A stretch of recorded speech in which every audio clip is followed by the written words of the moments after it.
Welcome to the JAMODI Podcast. We are all surrounded by amazing coaches and leaders. So let's get an inside look at not just what they do, but how they do what they do. After all, becoming the best versions of ourselves is JAMODI, just a matter of doing it. The JAMODI Podcast is powered by Sideline Interactive. Sideline Interactive is the leading manufacturer for high-quality, innovative scoring tables and LED video display boards that help coaches and schools bring more excitement to fans, create huge fundraising opportunities, and make their jobs easier. Visit sidelineinteractive.com to check out their amazing products. What's so fun about Rick Carlisle is talk about confidence, how he coached in 2011. There wasn't a lot of pace. Kid and Terry and Dirk, they're not sprinting out, but his ability to evolve, and just like us, when, I've had success, not success, but, I used to have the reins tightened and even just a few weeks ago, we tried to put in some chin stuff just to kind of, get the flair. And I was like, I don't like that guy clogging the driving lanes. And so we kind of moved it out, and it just, I always laugh at sometimes when I look back at what I was doing 5 or even 10 years ago, and I go, what were we running? Like, what was I trying to accomplish? If we could just do what we did now, that team, that guard could have done this. I could have put, that kid would have been great in this action. And, oh my, like, how did I not run this action with these groups of kids? And you don't want to feel like you're failing previous groups. It's more that you're trying to do right by the next ones. You did as best you could then at what you knew, just and how the game was played and the resources and what we and it's not like we're reinventing things. It's just what we're learning. But we continue to learn. Yeah. We continue to have conversations like this. We continue to Google what's a way to do what I love, but in a different way. And then all of a sudden it opens your mind to, golly, there are people out there that have a style of play that just rings so true to my heart, but I just don't know about it. Like, I don't understand it all yet. And, kind of going back to a little bit of starting fresh and starting over, I think what it does, and you nailed it, what drills don't work? What don't I need to do? Where's the fluff? But I think it's what every coach needs to do is simplify. To make reads simple, make offense simple. And Antoine Willis is one of our seniors. He's a phenomenal young man, super smart, really skilled. But I saw that light bulb moment when I asked him, hey, how are you feeling right now in flow? And he just said, it's really simple for me. I know exactly when to attack and when not to, and when to shoot. And when I was like, yes, that's it. So like, if we're starting to have those light bulb moments, it's the clarity, I feel like, that allows players to get to another level and play in a courageous way. What stops clarity, what clouds things up, us adding more, us changing things, us just trying to get more complicated when, man, simplicity sometimes is sophistication. And I'm just trying to tell myself that, coach, right now, as I'm thinking of, what about like the actions I want to get in? No, keep it simple. Find a double gap. If you don't like it, move it so that guy can find a double gap. If he doesn't like it, move it. And then once you get in there, either stride, stop, finish, kick, or Brunson. Let's just keep it that simple and play off of that. And that's, I think sometimes you kind of nailed it. You get so wrapped up. I'm a set guy. I love, at the end of the year, my call sheet it grows and grows and grows. And you get to things and then you want to put in counters of things that have success with. And then, all right, how many counters of that? How many different reads of that?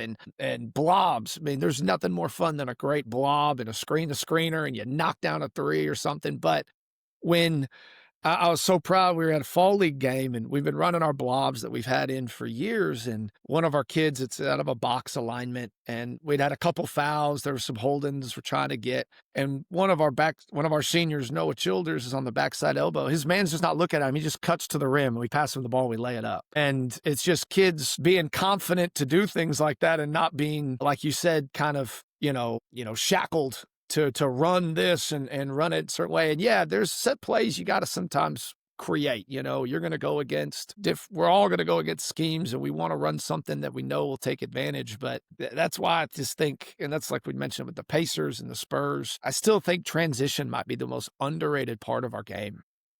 I don't know if we talk enough about the importance of getting it out, being your own outlet, getting it out of the net.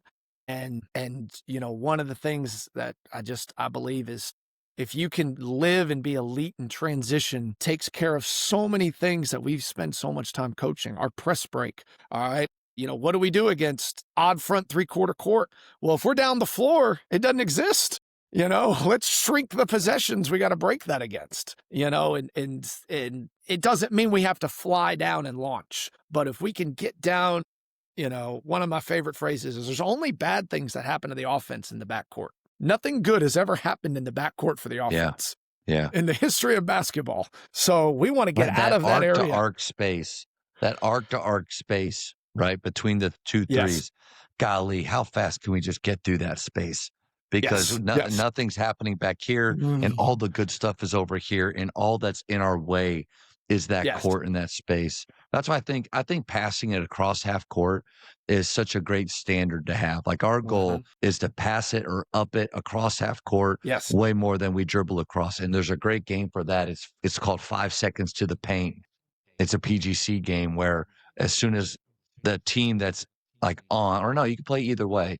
Team gets it. They have 5 seconds for that ball to be inside. Probably the 3-point line is a better way, but inside the 3-point line or to touch the paint, 5 seconds, but it can't be dribbled across half court. And so early on, man, they are flinging it, throwing it. There's just so many turnovers and we're celebrating it. We're so excited and they're looking at us like why aren't we getting yelled at? Because you're trying to play with pace. And then we get to talk about how do we swoop? Like, how do we run?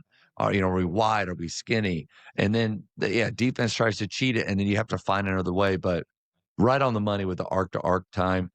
So many. I agree. Like transition is where we want to live. I think players automatically think of transition as off of a steal or a rebound, but it's not just live ball. Like it's off of makes too. We can live in transition. It's all about how fast we fly and how quickly that ball moves. And because you and I have both seen after a free throw, you can still play with pace and get a wide open three pretty fast because teams in transition are typically slower. And the last thing is 5-on-5 is incredibly hard. You're a good defensive coach. 5-on-5 against you is going to be tough. I'm a bad defense. No, but I think 5-on-5 is not where we want to spend the most of our time, but 5-on-4, 5-on-3, 4-on-3. Let's live there. It's funny you say that because we were working with our freshmen the other day and we were talking about neutral and things like that. And I said, hey, you're going to get lost. And if you want to know what you could do when you just get confused, come stand next to me and we'll play 4-on-4. And guess what? Our chances of scoring will go up. And if one of your friends doesn't know what to do, he can come stand with you and we'll play 3-on-3 and our chances of scoring will just go way up and it's just teaching them that because there's more space, so closeouts are longer. And it's a joking thing, but it's just the more we can maximize space. And that's why one of the biggest things the guys know that drives me nuts on the other end of the side or the other side of the floor is if just because your man's jogging on offense, you got to help. We want to then change the numbers even more because if they play 4-on-5, the chances of scoring, even for an extra pass, not the whole possession. Let's overload the box when they're lazy or their spacing is bad. Let's not help them. Yes. Oh, that's one of my biggest pet peeves is, well, my man's back here. And I'm just, those things make me cringe. But, and they know they'll look at me in fall games or summer games and they'll start running because they know they're doing it. And, but I think one of the things I've loved that this is the first year I did it is we just tagged every drill, we have a transition drill that goes the other way. And it's been hard for me in some ways, unless we're using full court.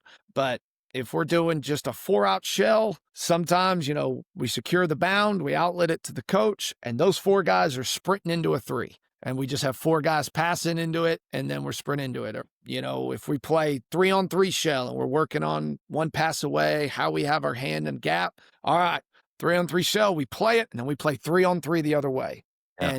And one of the things is that's what we kind of talked about living in it. I told the guys, we do that every drill, unless it's a full court drill that we're going up and down. We just said, we're going to do that. That way we talk about, this is how we live. This is literally how we practice. And everybody gets in transition, but I used to just we'd have a transition segment, then we'd have a half court segment and, we'd have a press break segment, and then we'd have, segments. And I said, you know what? I don't want segments. I want this to be our literal experience, And it was kind of funny. I loved when I was kind of leaving college, growing up, all the Dark Knight movies. And in Bane, he talks about, when he's talking to Batman, he goes, you just borrowed the darkness. We lived in it. And I was like, hey, that's what we're going to talk about. Yeah. We live in transition. You're just borrowing it from us for a little while. And so that's kind of how we try to talk about it, is we live in that transition. And obviously, there's times we got to reel back, and, it's been 4 one-pass jacks in a row. And it's like, all right, we got to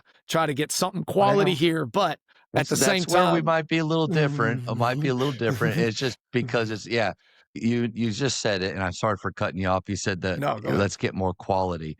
In my opinion, if those 4 jacks are quality, then we're going to keep jacking, and that's where, but it's a little bit of a, there's purists that watch it and go, this just isn't smart. And I understand that completely.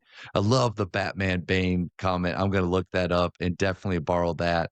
And, I think one thing really, I love what you're doing with that, the transition after whatever drill, especially something like shell, where that's the reward, fellas. Like, after you bust it and you work so hard and you get the ball, the reward is go fly, go play. Yep. But if we stop it right then, it's like, hey, great job, you did it. Now in a real game, you'll get to go and do that. Why not? Like, why not do it now? That's a great point. And that's been new. And now sometimes it's hard because there's a kid that didn't jump to the ball and he doesn't have his butt to the baseline. You want to correct it. And I've been really blessed. We've got a new assistant, and he has the other side of the floor. He has the transition side and I have the half court side. And then sometimes he might have the half court side and I have the transition side. But then he does such a great job of, okay, that kid, he's still looking at this end, and then he kind of gets them as they're coming back. And that's where, and I know not every, I've been at places when I was at Rice Consolidated, or even when I was at Cedar Creek one year, it was just me in the gym. And, I know that's always challenging, but I've been really blessed that he's done such a good job of catching that kind of stuff, and even catching them on the fly, just saying, hey, we got to get to the mid faster, or we're not at the nail yet. And so it just takes it. But I think it's helped our conditioning. It's made it more fun. And then the kids, and I got this from the Suns back before. I'm a Suns fan, so I can say this. Back before, it was kind of a disaster like it's been, but back 7 when they seconds or less, man, I've got that somewhere. I love that book. Yeah. And they talk about the first 3 steps. And, when we play 3-on-3, if you can dominate the first 3 steps and just stretch the defense down. So, there's not great one bounce help. We can get by, and then we're going to get that accordion, and we're going to get a kick. There it is. We're going to get that collapse. And so I think that's something, and it's fun.